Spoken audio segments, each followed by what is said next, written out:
2022 সালে এসটিজিটি উত্তীর্ণ পরীক্ষার্থীরা নিয়োগের দাবিতে মুখ্যমন্ত্রীর বাসভবন অভিমুখে কয়েকদিনের মধ্যে যাওয়ার হুমকি দিল। শীঘ্রই তাদের নিয়োগ না করা হলে বিগত দিনের তুলনায় আরো বড় আকারে আন্দোলন গড়ে তোলা হবে বলেও সাংবাদিক সম্মেলনে জানানো হয়েছে। মঙ্গলবার আগরতলা প্রেস ক্লাবে এক সাংবাদিক সম্মেলনে এসটিজিটি উত্তীর্ণদের পক্ষ থেকে বলা হয়েছে, স্কুলগুলোতে প্রচুর শিক্ষকের শূন্যপদ পড়ে আছে, অথচ 2022 সালে এসটিজিটি পাশ করাদের নিয়োগ করা হচ্ছে না। মুখ্যমন্ত্রী তথা শিক্ষামন্ত্রীর কাছে বারবার আবেদন করা হয়েছে, অন্যান্য মন্ত্রীদের কাছেও আবেদন করা হয়েছে, তাতেও কোনো কাজ হচ্ছে না।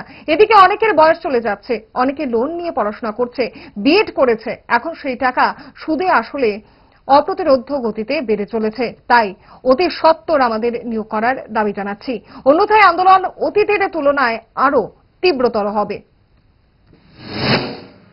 আপনাদের মাধ্যমে বিশেষ করে ফাইন্যান্স মিনিস্টার থেকে শুরু করে বিশেষ করে দপ্তরের মন্ত্রী যেহেতু সিএম স্যার, ওনার কাছে বিভিন্নভাবে আবেদন রাখছি যেন মন্ত্রী বিষয়টা দেখে যতজন কোয়ালিফাইড করেছে 2022 সালে এসটিজি পরীক্ষা সবাই যাতে শিক্ষক পদে নিয়োগ করে, এসসি হোক, এসটি হোক, ইউআর হোক, যদি কোয়ালিফাইড করে থাকে কেউ যাতে বঞ্চিত না হয়।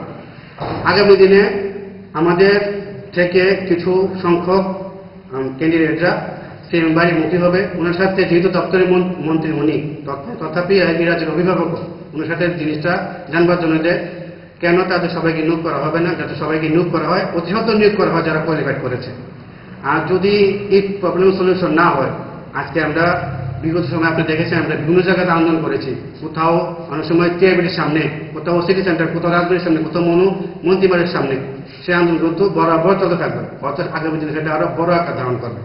ভালো খাবার দেখে অম্বলের কথা মনে পড়ে, তার সমাধান 5 দশক ধরে গ্যাস, অম্বল ও পেটের সমস্যার একমাত্র সমাধান গ্যাস নল।